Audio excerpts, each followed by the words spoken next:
देखो, अगर भाषा बोध की एग्जाम में क्वेश्चन गलत नहीं करने हैं ना, तो तुम इस वीडियो के भरोसे जा सकते हो, क्योंकि ऑब्जेक्टिव हो या सब्जेक्टिव, कुल मिलाकर के भाषा बोध से आपका 8 नंबर का आएगा हिंदी के पेपर में। ठीक है। सो व्याकरण का ये टॉपिक होता है, और इसमें आपके संधि समास हो गया है ना, वाच्य, क्रिया भेद, क्रिया विशेषण, मुहावरे, लोकोक्तियाँ, शब्द शक्ति, वाक्य के भेद। ठीक है, ये सारी चीज़ें होती हैं। सो हम सब कुछ कवर करेंगे, और मैं आपको देखो टॉपिक वाइज समझाते हुए चलूंगा, एग्जाम्पल देते हुए चलूंगा, साथ ही मैं आपको बाद में बताऊंगा भी कि कैसे क्वेश्चन एग्जाम में एक्चुअल में पूछे जाते हैं। ठीक है। सो आपकी तैयारी बेहतरीन हो जाएगी इस वीडियो से। ध्यान से पूरा वीडियो देख लेना। एंड पिछले वीडियो में मैंने आपको आपका काव्य बोध कंप्लीट करवा दिया था, ठीक है, जिससे 10 नंबर का आता है, और साथ ही मैं आपको पूरे के पूरे क्वेश्चन आंसर बता चुका हूं, जो कि आपकी बुक के हैं, कृतिका और क्षितिज का। ठीक है, दोनों के। तो चेक कर लेना प्लेलिस्ट। सो हम स्टार्ट करते हैं। ठीक है। तो देखो, सभी लोग वीडियो को लाइक करके चैनल को सब्सक्राइब कर लें, ताकि आपकी आने वाली परीक्षाओं, जैसे कि आप अब 11वीं क्लास में जाएंगे भाई, है ना, सो उसके लिए भी हम साथ में जुड़े रहें। ठीक है। सो संधि टॉपिक पहला है आपका, और ये व्याकरण का मोस्ट इंपॉर्टेंट टॉपिक है। देखो भाई, संधि का अर्थ होता है मेल या जोड़ा, यानी कि मिलन। ठीक है। दो निकटवर्ती वर्णों के परस्पर मेल से जो विकार उत्पन्न होता है, उसे संधि कहते हैं। ठीक है, इतनी बात याद रहेगी। यहाँ पे देख लो, शॉर्ट फॉर्म में कह रहा है कि दो वर्णों के योग से होने वाले विकार को, ठीक है, कोई दो वर्ण मिले, जैसे भानु मिला और उदय मिला, ये क्या बन गया, भानुदय। ठीक है। तो इन दो वर्णों से मिलकर के एक नया वर्ण बना, और इनके अंदर जो विकार उत्पन्न हुआ, ठीक है, ये परिवर्तन हो गया ना। ठीक है, परिवर्तन हो गया शब्दों से, तो यही क्या है, ये संधि कहलाती है। ठीक है, संधि मतलब दो लोगों का मिलना। ठीक है, तो ये चीज़ हो जाती है। अगला क्वेश्चन आपका यहाँ पे आ जाता है संधि के भेद। ठीक है, इतनी चीज़ आपकी क्लियर है। ठीक है, दो शब्द मिले, जैसे सम प्लस तोष संतोष बन गया, देव प्लस इंद्र देवेंद्र बन गया। ठीक है, और ये यहाँ पे शॉर्ट फॉर्म में याद रखना। ऑब्जेक्टिव में क्वेश्चन आ जाता है कि संधि मतलब दो वर्णों के योग से होने वाले विकार को खालिस्तान कहते हैं, तो संधि कहते हैं। क्लियर रहेगी चीज़, आगे बढ़ते हैं। कह रहा है कि संधि के भेद, मेनली रूप से बात करें तो संधि 3 प्रकार की होती है, यार 3 संधि के भेद होते हैं। ये क्वेश्चन ऑब्जेक्टिव में बन जाता है कि संधि के कितने भेद होते हैं। देखो, स्वर संधि, व्यंजन संधि, विसर्ग संधि, संधि 3 प्रकार की होती है। फिर इनके अंतर्गत और भी प्रकार हो सकते हैं, तो हमें मेनली याद रखना है ऊपर ऊपर से संधि के 3 प्रकार होते हैं। फिर आगे इनके प्रकार हम देख रहे हैं कि देखो, कहता है कि दो स्वरों से मेल से होने वाले, दो स्वरों के मेल से होने वाले विकार को स्वर संधि कहते हैं। भाई किसके, स्वरों के विकार से। ठीक है, स्वरों के मेल से जो विकार हो रहा है उसे स्वर संधि, उसका नाम ही है स्वर संधि। ठीक है, विद्या प्लस आलय, विद्यालय इसका उदाहरण हो जाएगा। कह रहे व्यंजन संधि है। अब इसमें देखो भाई, भी चीज है, व्यंजन या स्वर के मेल से होने वाले विकार को व्यंजन संधि कहते हैं। ठीक है, तो ये व्यंजन संधि व्यंजन के विकार से उत्पन्न हो रही है। ठीक है, अब इसमें कह रहा है विसर्ग का स्वर या व्यंजन के वर्ण के मेल से। ठीक है, इसमें वर्ण का मेल हो रहा है। ठीक है, और उससे जो विकार उत्पन्न हो रहा है, विसर्ग संधि। ठीक है, और उदाहरण याद रखेंगे। विसर्ग में तो आप सभी जानते हैं, वैसे विसर्ग होगा तो आप समझ जाएंगे, लेकिन आगे देखें हम, तो संधि के अगर विस्तृत हम यहाँ पे कुछ प्रकार देखें, जैसे स्वर संधि के अकॉर्डिंग, तो दीर्घ स्वर संधि, गुड़ स्वर संधि, अयादि स्वर संधि। ठीक है, इनको समझते हुए चलना। ठीक है, आगे हम फिर बता रहे हैं कि क्वेश्चन एग्जाम में कैसा आएगा। ठीक है, मेनली इनके बेटा उदाहरण इंपॉर्टेंट हैं। ठीक है, उदाहरण इंपॉर्टेंट हैं। ठीक है, तो एक एक को मैं आपको बताते चल रहा हूँ। कह रहा है दीर्घ संधि। देखो, हमने अभी संधि में क्या पढ़ा, स्वर मिलकर के जहां पर विकार उत्पन्न करें वो स्वर संधि होती है। तो देखो, आ क्या है, हमारा स्वर्ग है, आ बड़ा आ है ना, ये क्या है, स्वर्ग है।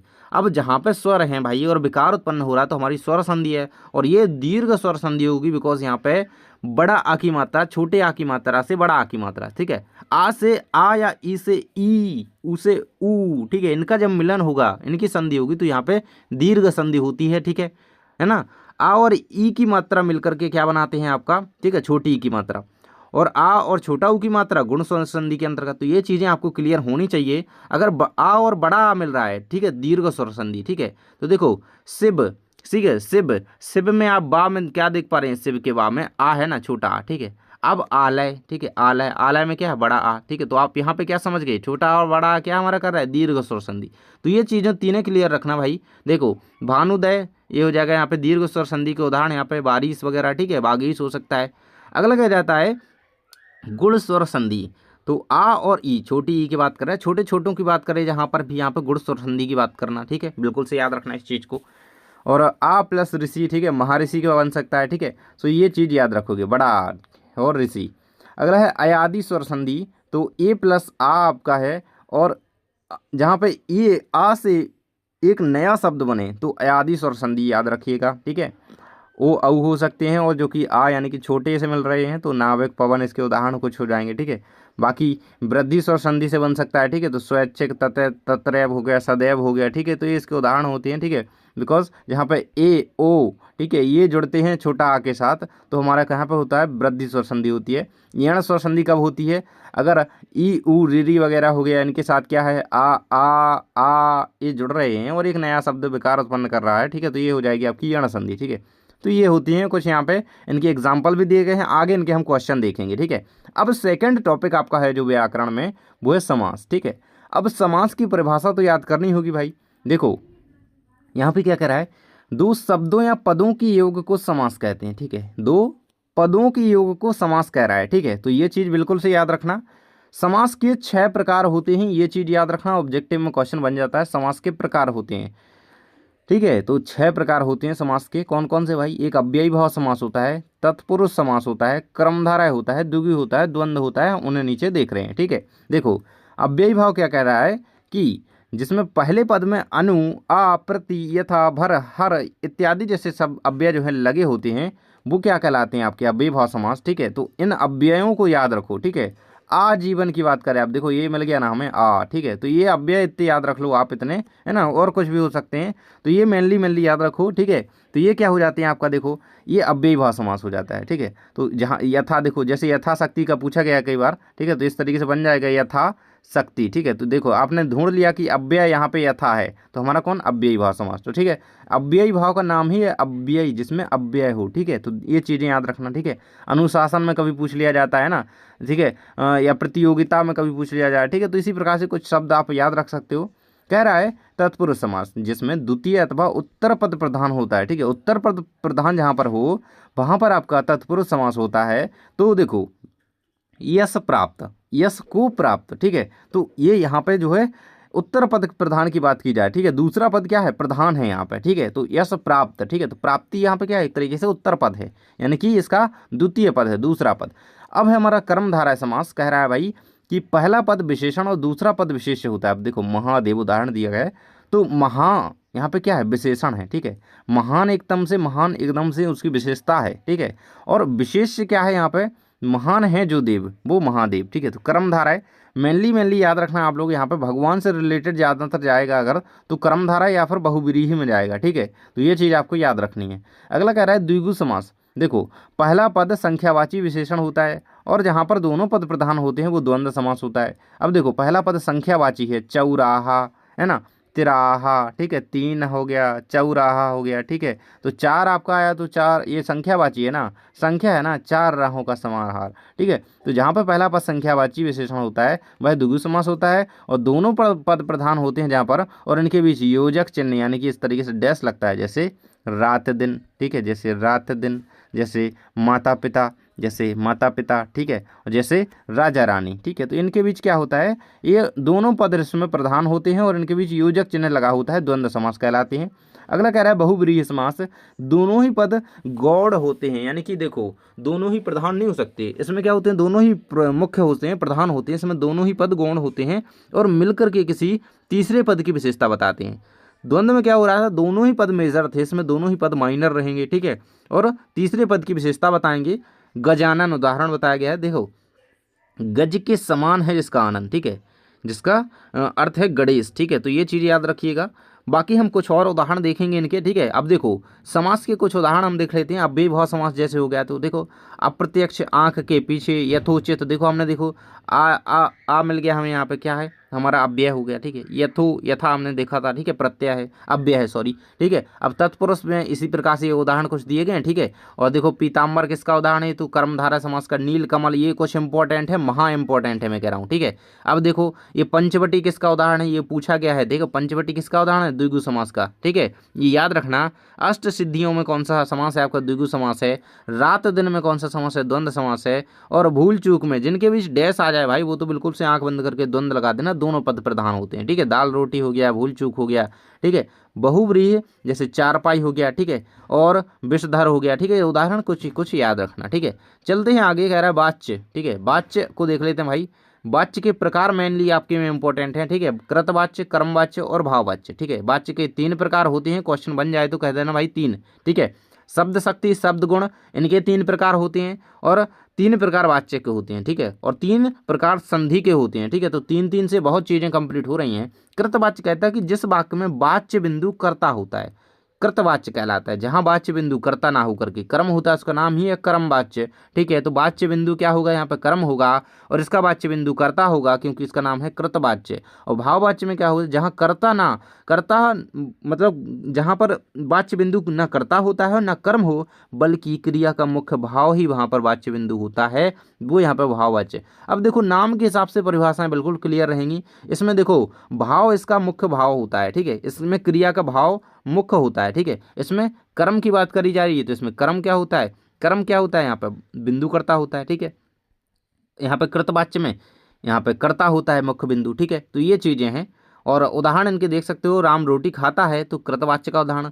और मोहन से रोटी खाई जाती है, ठीक है, मुझसे बैठा नहीं जाता, तो ये भाववाच्य, ठीक है। तो आपका एक भाव इसमें दिख रहा है, मुझसे बैठा नहीं जाता। चलिए आगे बढ़ते हैं। कह रहा है क्रिया विशेषण। सो वह शब्द जो हमें क्रिया की विशेषता के बारे में बताते हैं, वो हमारे क्रिया विशेषण कहलाते हैं, ठीक है। और उदाहरण में कह रहा है कि हिरण तेज भागता है। देखो तो हिरण का तेज भागना उसकी एक तरीके से विशेषता बता रहा है ना, कि हिरण तेज भाग रहा है ना। और इसी प्रकार से अन्य किसी की भी विशेषताएं बता सकते हो। तो जिसमें विशेषता बताने की बात हो खासकर रूप से, वो आपका क्रिया विशेषण होगा। तो देखो ऑब्जेक्टिव में क्वेश्चन आ जाता है आपका कि वे शब्द जो हमें क्रिया की विशेषता बताते हैं कहलाते हैं, तो क्रिया विशेषण कहलाएंगे, ठीक है। और क्रिया विशेषण किसे कहते हैं, एग्जाम में क्वेश्चन ऐसे आएगा, क्रिया विशेषण किसे कहते हैं, क्रिया विशेषण के मुख्य भेद लिखिए, क्वेश्चन बन सकता है 2 नंबर में। देखो जो शब्द क्रिया की विशेषता बताते हैं उन्हें क्रिया विशेषण कहते हैं। इसके मुख्य 4 भेद होते हैं क्रिया विशेषण के, ठीक है। रीतिवाचक क्रिया विशेषण, स्थानवाचक, कालवाचक और परिमाणवाचक। देखो इसके अंतर्गत क्या उदाहरण हो सकते हैं कुछ। देखो क्वेश्चन आ जाए भाई कि मैं शाम को खेलता हूं, तो ये किस यहाँ पे किस क्रिया विशेषण का उदाहरण है, ठीक है। तो वाच्य के अंतर्गत तो ये कालवाचक क्रिया विशेषण का उदाहरण हो जाएगा। क्यों, देखो काल की बात है इसमें, शाम क्या है, शाम एक तरीके से समय की बात है, काल बोले तो समय टाइम, ठीक है। तो शाम की बात है, मैं सुबह को खेलता हूँ, मैं सुबह को खाता हूँ, कुछ भी यार, ठीक है। तो शाम सुबह टाइम की बात हो, जहाँ पे काल दिख रहा है तो कालवाचक। रीतिवाचक, ठीक है, एक तरीके से रीतिवाचक में क्या रहेगा, राम फटाफट बोलता है, ठीक है, एक तरीके से उसकी विशेषता है और उसकी रीति हो गई वो, क्योंकि वो बोलता ही जल्दी है तो उसकी एक रीत बन गई वो। कहला है स्थानवाचक, तुम अंदर जाकर बैठो, अंदर बाहर जाना वही स्थान के अंतर्गत आएगा, तुम वहां जाकर के बैठो स्थानवाचक आएगा, ठीक है। परिमाणवाचक में क्या आएगा, सीता अधिक खाना खाती है, तो इसके अंतर्गत आप इसे याद रख सकते हो। कहता है भाई मुहावरे, तो अब मुहावरों से रिलेटेड जो भी क्वेश्चन आपके एग्जाम में आता है, या तो आएगा भाई कि मुहावरों का वाक्य में प्रयोग कीजिए, या फिर इन मुहावरों का अर्थ क्या होता है, या फिर आएगा क्वेश्चन ऑब्जेक्ट में फूले ना समाना मुहावरे का अर्थ निम्न में से है, ठीक है। ऐसा क्वेश्चन एक बन रहा है। और मुहावरे और लोकोक्ति में अंतर वो हम नीचे बता रहे हैं आपको, तुम्हें बस बने रहना है यारा, ठीक है। कहता है मुहावरे सामान्य अर्थ ना बता करके विशेष अर्थ बतलाते हैं, तो ये इसकी परिभाषा याद रखोगे, ठीक है। जो वाक्य में सामान्य अर्थ ना बता करके एक विशेष अर्थ की ओर संकेत करते हैं, मुहावरे कहलाते हैं। और मुहावरे के कुछ उदाहरण के तौर पर देखें तो ईद का चांद होना, बिल्कुल से तुम चांद हो ईद के, और बहुत दिनों बाद दिखाई देना, ठीक है। तो बहुत दिनों बाद दिखाई देना मतलब यार ईद का चांद ना रोज रोज थोड़ी ना दिखाई देता है, ठीक है। तो बहुत दिनों बाद दिखाई देना, ठीक है। तो ऐसे आप इसका वाक्य प्रयोग करना हो जैसे, ठीक है। तो अपना कोई दोस्त है जैसे कह दो कि यार तुम तो बहुत ईद के चांद हो रहे हो आजकल, ठीक है, मतलब बहुत दिनों बाद दिख रहा है कोई, है ना। लोहा लेना मतलब युद्ध करना भाई, ठीक है, युद्ध करना मतलब किसी से दुश्मनी मोल लेना, ठीक है। कह रहा कि फूले ना समाना, अत्यधिक खुश होना, कह सकते हो भाई मैंने जैसे ही उसने अपना रिजल्ट देखा वो फूला ना समाया भाई, जब अच्छे मार्क्स आए तो, ठीक है, ये कंडीशन वहाँ पे अप्लाई होगी। कह रहा कि अंधे की लकड़ी या अंधे की लाठी, तो एकमात्र सहारा सभी लोग जानते हैं, ठीक है। राम अपनी माता पिता की आंखों का तारा है, सॉरी यार ये तो अंधे की लकड़ी है, मतलब अंधे की लकड़ी है, एकमात्र सहारा बिल्कुल कह सकते हैं इसको, वही चीज़ है ये, ठीक है, एकमात्र सहारा कह सकते हो इसको। और अंगूठा दिखाना, भाई सभी को पता है यार अंगूठा क्यों दिखाते हैं, हम इनकार कर देते हैं एक तरीके से, ठीक है। वो यार वो डन वाला अंगूठा नहीं, वो ऐसे ट्यों वाला, ठीक है। नेक्स्ट है रुआ रुआ पकड़ना, मतलब अत्यंत आनंदित होना। ये रुआ रुआ पकड़ना या फिर इसको बिल्कुल छानबीन करना हो सकता है क्या, छक्के छुड़ाना, हरा देना या जम करके मुकाबला करना। जैसे जैसे क्या हो सकता है, जैसे अभी क्या हुआ भाई, जो मैचेस हुए उसमें किसने किसके छक्के उड़ाए, इस तरीके से आप बना सकते हो। ठेस लगना, दुख का अनुभव होना, ठीक है। तो इसका आप छक्के छुड़ाना बना सकते हो, जैसे इंडिया ने पाकिस्तान के छक्के छुड़ा दिए T20 मैच में, किसी भी मैच में, तो इस तरीके से किसी भी की बना सकते हो, अन्य देश का कोई भी जो भी आपको लिखना हो उस तौर पर। कह रहा है ठेस लगना, तो दुख का अनुभव होना, भाई ठेस पहुंची है तुम्हारी मन को, तो दुख का अनुभव होने एक तरीके से, ठीक है। तो उसने मुझसे ऐसे बात की कि मुझे ठेस लगी, ठीक है, इस तरीके से उपयोग कर दोगे। काम तमाम होना भाई, ये तो सभी जानते हैं, मैं नहीं बताऊंगा। कह रहा है बातें बनाना, तो गप मारना या गप हाँकना, ठीक है, एक तरीके से बातें बनाना, ठीक है। फीका फाकी करना। आंख में कांटे की तरह खटकना, यानी कि बहुत अप्रिय लगना, कांटे की तरह खटकेगा भाई जो, है ना। तो आप किसी चीज़ को बोल सकते हो कि ये बात मुझे कांटे की तरह खटक रही है, ठीक है, तो ऐसे बोल सकते हो वाक्य प्रयोग में। नींद टूटना, होश में आना, ठीक है। तो ये चीज़, ये बात सुनकर के मेरी तो नींद टूट गई, मतलब मैं होश में आ गया, ठीक है, कुछ शॉक्ड हो गए आप। आंख खुलना मतलब सावधान रहना, है ना। तो जब से ऐसी घटना हुई है मेरी तो आंखें खुल गई हैं। आंखों का कांटा होना, दुखदाई होना या शत्रु होना, ठीक है, इसका वाक्य प्रयोग करोगे कि दुखदाई होना या शत्रु होना, ठीक है। तो जो वो जो तुम्हारा वो है ना जो तुम्हारा वो, तो वो तुम्हारी आंखों का कांटा है, ठीक है। आंखों का तारा भी होता है और कांटा भी होता है, ठीक है। तो ये दूसरों का दुश्मन के लिए कांटा है, और प्यारे प्यारे जो वो हैं उनके लिए तारा है, ठीक है। आंखें दिखाना, धमकी देना भाई। आंख तो सब लोग दिखा के जानते हो भाई, ऐसा कोई नहीं है। छोटे बच्चों को डराते हो ना आप लोग, वही है चीज़ें। गड़े मुर्दे उखाड़ना भाई, पुरानी बातें याद करना। अब मैं सारे के सारे तो नहीं बता रहा भाई पढ़ के, ये याद रखना, श्री गणेश करना यानी कि शुरुआत करना या किसी चीज़ को स्टार्ट करना, ठीक है। कहते हैं कि भाई राम ने बढ़िया से अपनी दुकान खोल करके दुकान का श्री गणेश कर दिया, ठीक है। तो ये चीज़ हो जाएगी। नाक में दम करना, बहुत तंग करना, ठीक है। तो सारी चीज़ें आप लोगों की जानी पहचानी है। आंख का तारा होना, बहुत प्यारा होना, ठीक है। घी के दही दिए जलाना, यानी कि घी के दिए कब जलते हैं भाई, जब खुशी होती है बहुत ज़्यादा, कह सकते हैं। आग बबूला होना, क्रोधित होना एक तरीके से, ठीक है। तो ये चीज़ें रहेंगी। अब कुछ अनेक शब्द के लिए एक शब्द देखें जो कि आपके एग्जाम में ऑब्जेक्टिव में बन सकता है या किसी शब्द किसी भी रूप में आ सकता है। कह देगा कि निम्न वाक्यों के लिए एक शब्द के लिए एक शब्द लिखिए, ठीक है। तो आ सकता है क्वेश्चन, तो हम देख लेते हैं कुछ। बाकी हम मुहावरे के और क्वेश्चन, यानी कि जो अंतर वगैरह हो सकते हैं, मुहावरे लोकोक्ति वो नीचे देख रहे हैं, ठीक है। तो देखते रहो। कह रहा है अनेक शब्द के लिए एक तब शब्द, ठीक है। ईश्वर पर विश्वास करने वाला आस्तिक होता है, और जो विश्वास नहीं करता वो नास्तिक होता है, ठीक है। ये चीज़ याद रहेगी। कह रहा है नास्तिक होता है, जो नहीं करेगा वो नास्तिक है। कह रहा है वह वस्तु जिसके आर पार देखा जा सके, पारदर्शी, बिल्कुल से पढ़े हैं। वह स्त्री जिसके पति की मृत्यु हो चुकी हो, विधवा, ठीक है। वह पति जिसकी पत्नी की मृत्यु हो गई, वह विधुर कहलाएगा, ठीक है। सॉरी, ये काट दिया मैंने, पेट इसका नहीं काटना था यार। ये विधुर कहलाएगा जिस जिस पति की पत्नी की मृत्यु हो चुकी है, ठीक है। और जिस पत्नी की पति की मृत्यु हो चुकी है वो विधवा कहलाएगी। वह व्यक्ति जिसका कोई शत्रु ना हो, वो अजात शत्रु है, ठीक है। रास्ता दिखाने वाला मार्गदर्शक होता है, जो उच्च कुल में पैदा हुआ हो कुलीन होता है। जो उपकार नहीं मानता वो कृतज्ञ होता है, जो उपकार मानता है वो कृतज्ञ होता है। ये दोनों बहुत इंपॉर्टेंट है, ठीक है। कह रहा है जिसके समान कोई दूसरा ना हो, अद्वितीय है। तपस्या करने वाला तपस्वी है, जो सब कुछ जानता है, सर्वज्ञ है, जो दूर की बात सोचता है, दूरदर्शी है ना, दूरदर्शी है। स्मरण रखने योग्य, स्मरणीय होता है, जो मीठा बोलता है, मधुरभाषी होता है, या मृदुभाषी भी हो सकता है, ठीक है। तो मृदुभाषी इस तरीके से बन सकता है भाई, ठीक है। मृदुभाषी, मीठा बोलने वाला। जो सबसे श्रेष्ठ है वो सर्वश्रेष्ठ है भाई। जो अधिक बोलता है वो वाचाल कहलाता है। जिसके आने की तिथि ज्ञात न हो वो अतिथि है। जिसके इंद्रियों को जीत लिया हो वो जिनेंद्रिय है। और जिसकी उपमा न हो वो अनुपम है। जानने की इच्छा ही जिज्ञासा कहलाती है। और दोपहर पूर्व का समय ही पूर्वाह्न होगा। और उपासना करने वाला उपासक हो गया। और वह पुरुष जिसकी पत्नी मर गई हो विधुर। पढ़ाना, वह व्यक्ति जो बिना पढ़ा लिखा हो, यानी कि जो पढ़ा लिखा ना हो वो अनपढ़। जो ईश्वर को नहीं मानता हो नास्तिक है। जो कभी नहीं मरता वो अमर है ना। और जो व्यक्ति पढ़ा लिखा हो, ठीक है, बिना पढ़ा लिखा नहीं, जो पढ़ा लिखा हो वह साक्षर, ठीक है। तो ये चीज़ याद रखना। और अब हम बढ़ते हैं आगे। कह रहा है भाई व्याकरण कुछ परिभाषाएं एवं भेद हो सकते हैं, किस प्रकार से क्वेश्चन आपके एग्जाम में आएंगे, ठीक है, तो वो देख लेते हैं। कह रहा है वाच्य की परिभाषा उदाहरण से लिखिए, ठीक है। तो देखो, क्रिया के जिस रूप से यह जाना जाए कि वाक्य में क्रिया का मुख्य विषय कर्ता कर्म है अथवा भाव है, उसे वाच्य कहते हैं, ठीक है। मतलब सीधी बात है, अपन के सामने कोई वाक्य है, अपन उसमें कैसे पहचानेंगे कि भाई ये किस प्रकार का वाक्य है, या उसका मुख्य जो काम करने वाला, उसमें जो मेन आदमी है या मेन विषय का जो कर्ता है वो कर्म है, करता है, या फिर उस चीज़ में भाव है। तो उसे पहचानने के लिए हम जिसका यूज करते हैं उसे हम वाच्य कह सकते हैं। और उदाहरण के तौर पर राम पुस्तक पढ़ता है, सो ये एक प्रकार का कृत वाच्य है। यानी राम क्या कर रहा है, यहाँ पे राम क्या कर रहा है, राम करता है, ठीक है। तो ये यहाँ पे कर्ता की बात पता चल रही है, मैं तो राम करता, ठीक है। राम द्वारा पुस्तक, तो राम यहाँ पे कर्म कर रहा है, ठीक है। तो राम क्या कर रहा है, पुस्तक पढ़ने का कर्म कर रहा है। तो ये हो जाता है यहाँ पे कर्म वाच्य, ठीक है। क्रिया किसे कहते हैं भाई, जिस शब्द से किसी कार्य के होने या करने का बोध होता है उसे क्रिया कहते हैं।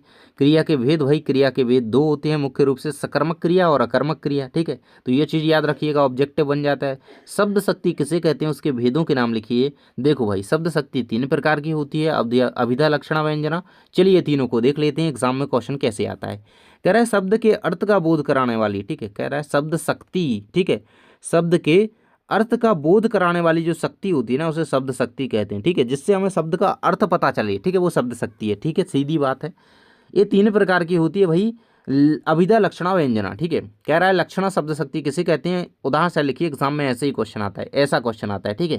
कह रहा है कि अभिधा, तो जहाँ शब्द के मुख्य अर्थ में बाधा होने पर किसी रूढ़ि या प्रयोजन के आधार पर उससे संबंधित अन्य अर्थ निकले, ठीक है। अब लक्षणा में क्या होता है, जो मुख्य अर्थ से क्या निकलता है भाई, मुख्य अर्थ से अन्य अर्थ ग्रहण किया जाता है, वहां लक्षणा शब्द शक्ति होती है। वह तो निरा गधा है, यहाँ गधे का अर्थ जानवर ना होकर के क्या है, मूर्ख है, ठीक है।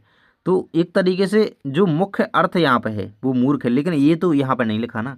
तो मुख्य अर्थ से क्या है, एक अन्य संबंधित लक्ष्य मिल रहा है हमें, संबंधित अर्थ मिल रहा है, तो यहाँ पे क्या होगी, लक्षणा शब्द शक्ति।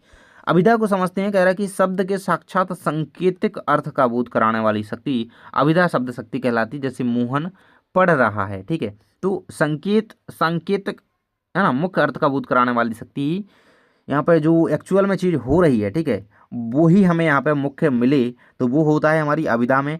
और इनमें अंतर भी बन सकता है। सो देखो, लक्षणा में क्या हो रहा था, मुख्य अर्थ ना मिलकर के हमें यहाँ पे कुछ अन्य या लक्ष्य अर्थ मिल रहा था, अन्य अर्थ हमें प्राप्त हो रहा था, लेकिन इसमें मुख्य अर्थ ही हमें जो कि साक्षात है वही मिलेगा, ठीक है। मोहन पढ़ रहा है, भाई पढ़ रहा है तो पढ़ रहा है, ठीक है, बिल्कुल साक्षात चीज़ है। कह रहा है हमारी यार वो कहाँ गई, व्यंजना शब्द शक्ति कहाँ गई, आगे देख लेते हैं। कह रहा है वाक्य परिवर्तन एवं भेद, ठीक है। सो ये कुछ इंपॉर्टेंट दिए थे आपके लिए। मैं कल भोपाल जाऊंगी, प्रश्नवाचक बनाना है, तो प्रश्नवाचक में एक चीज़ याद रखना कि इसमें हमेशा से प्रश्नवाचक चिन्ह लगाना मत भूलना, ठीक है, इस प्रकार से। तो क्या मैं कल भोपाल जाऊंगी, एक्चुअल में क्वेश्चन पूछ देना है, ठीक है। वह यह आपका विद्यालय है, निषेधात्मक करोगे तो यह आपका विद्यालय नहीं है, बिल्कुल सी बात है। राम घर जाता है तो आज्ञावाचक बनाना, भाई आज्ञा देगो किसी को, भाई तुम्हें ऑर्डर मारना तो बहुत ज़्यादा आता है, पता है, ठीक है, पनिशमेंट देना भी आता है। सो कह सकते हो कि राम घर जाओ, ठीक है, घर जाओ, ठीक है, ऐसा काम करो, झाड़ू लगाओ, कुछ भी करो, मतलब हो सकता है ना, आज्ञावाचक, ठीक है, आज्ञा दे रहे हो आप। निषेधात्मक में एकदम नेगेटिव बात करनी है, भाई ये आपका विद्यालय नहीं है, आपका स्कूल नहीं है, ये आपका वो नहीं है, ये आपकी वो नहीं है, कुछ भी हो सकता है, ठीक है। चलिए भाई आगे कह रहा है भाई वाक्य। अब वाक्य तो पढ़े थे ऊपर हमने, 3 हो रहे थे, लेकिन वाक्य जो आपके में है ना वो अर्थ की दृष्टि से बात कर रहा है, ठीक है। यहाँ पे देखो रचना की दृष्टि से, देखो ऑब्जेक्टिव में बन जाता है अगर रचना, ठीक है, रचना की दृष्टि से 3 वाक्य होते हैं, 3 होते हैं वाक्य के प्रकार, और अर्थ की दृष्टि से 8 होते हैं। भैया ये याद कैसे रहेगा, देखो अर्थ में क्या है, 8 है, अर्थ में आ है, 8 में क्या है भैया, आ है, और अर्थ में भी आ है, ठीक है। तो आप यहाँ से आ, ठीक है, याद रहेगा यार, आप तो समझ गए होगे, अर्थ में आ है और 8 में आ है। अब रचना को तो अलग ही रहेगा, तो ये 3 रहेगा, एक 3 होते हैं, एक 8 होते हैं, कन्फ्यूजन ना हो इसलिए मैंने आ का यहाँ पे एक हिंट बता दिया, ठीक है। अब देखो अर्थ के आधार पर वाक्य के 8 भेद होते हैं, कौन कौन से भाई, विधानवाचक हो सकता है, निषेधवाचक, विस्मयादिवाचक, इच्छावाचक, संदेहवाचक, संकेतवाचक। अब इनके उदाहरण के तौर पर अगर हम देखें तो विधानवाचक में कार्य होने की सामान्य सूचना दी जाती है, जैसे अशोक राजनगर में रहता है, ठीक है। तो ये यहाँ पे विधानता की बात करी जा रही है, ठीक है, सूचना की बात करी जा रही है कि वो वहाँ रहता है, ठीक है, अच्छा वहाँ रहता है, ठीक है। कह रहा है कि निषेधात्मक कार्य ना होने का बोध यहाँ पर हो, मैं आज नहीं जाऊँगा भाई, मैं नहीं जाना तो मैं नहीं जाना, ठीक है, सीधी बात है।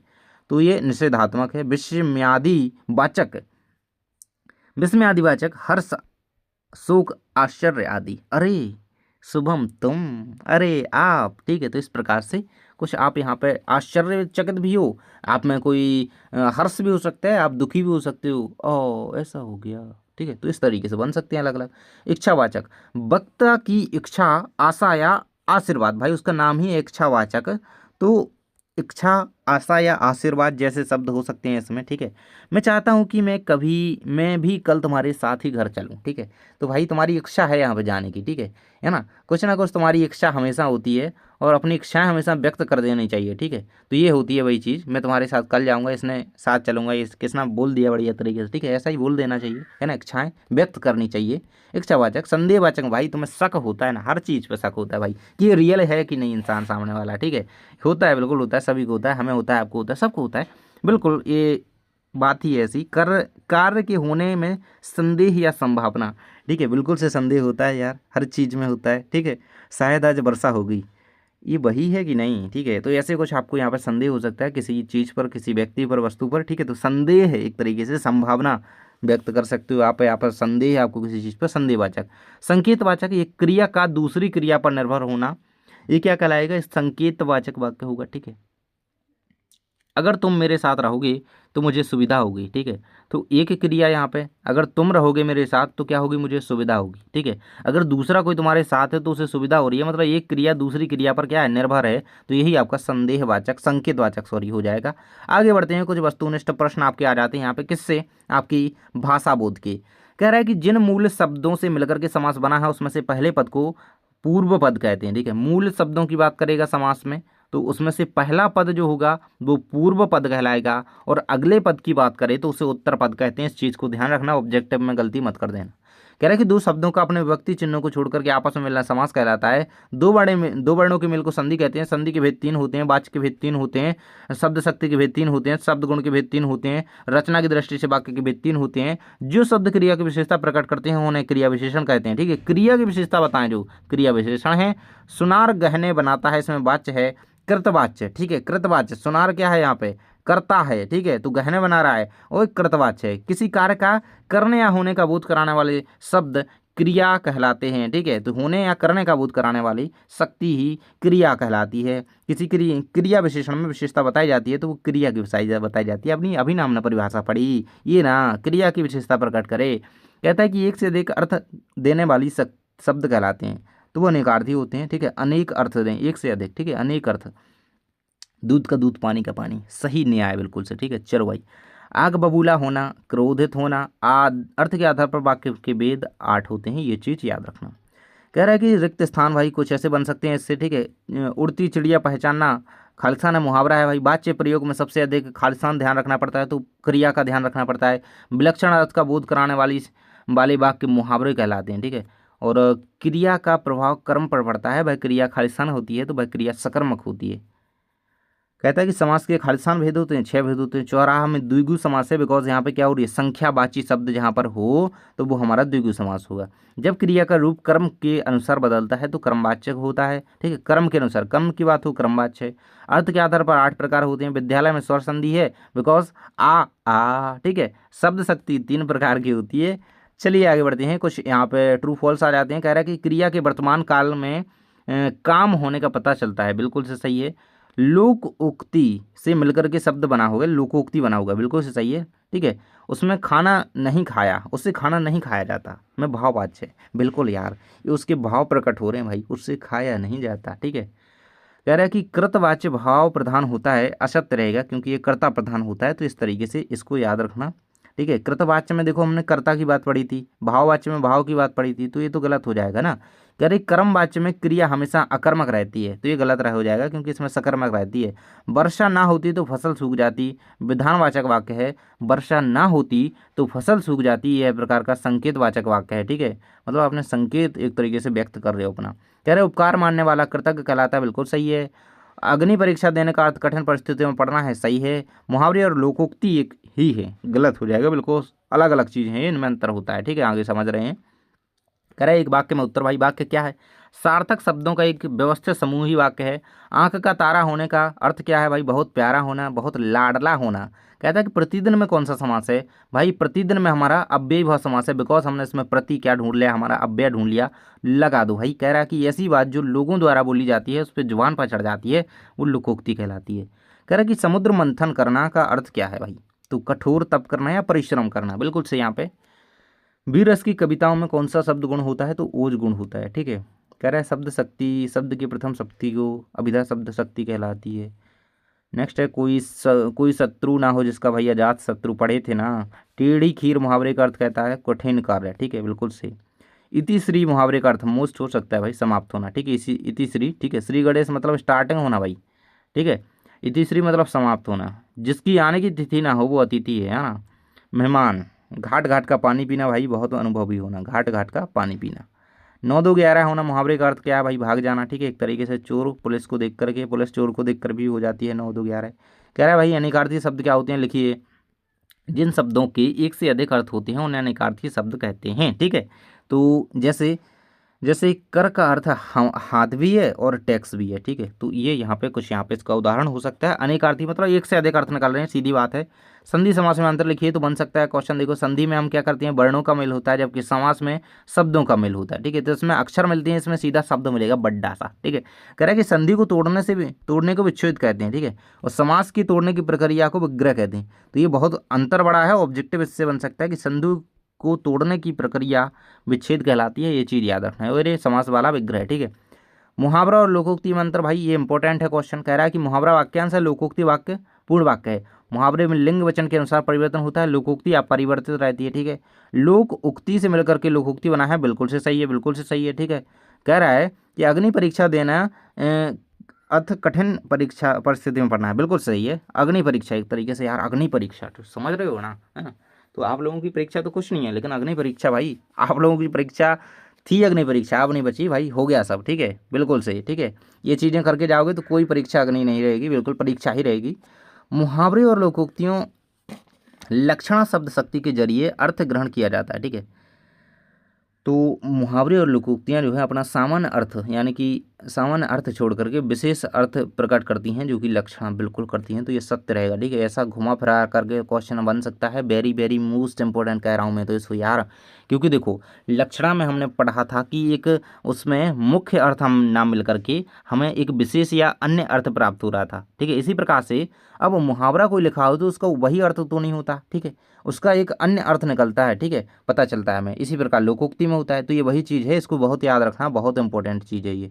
कह रहा है मुहावरे और लोकोक्ति एक ही है, तो ये बिल्कुल गलत हो जाए, क्योंकि मुहावरा क्या होता है, एक वाक्यांश होता है। अभी अंतर पढ़ लिया ना यार। कहता है आग बबूला होना, मुहावरे का अर्थ क्या है, बबूल में आग लगना, गलत हो जाए, क्योंकि आग बबूले होने का अर्थ होता है क्रोधित होना, एकदम से एंग्री मैन। कहता है भाई कि पूरे कंप्लीट हो चुके हैं, एंड हम मिलते हैं नेक्स्ट वीडियो में। और पत्र लेखन भाई अब आपको क्या कंप्लीट कराएं आगे तो बताइए आप लोग। एंड तैयारी बहुत अच्छी तरीके से करते रहो, एंड ज़्यादा से ज़्यादा रिवीजन करो केवल। ठीक है, और बनते जाएगा आप लोगों पे आसान तरीके से, कुछ ज़्यादा यहाँ पे टेंशन उनसन लेने की ज़रूरत है नहीं। और मिलते हैं नेक्स्ट वीडियो में। और ये मेरी ही आवाज़ है, और आप लोग अच्छी तरीके से पढ़ाई करते रहें। मिलते हैं नेक्स्ट वीडियो में। Thanks for watching.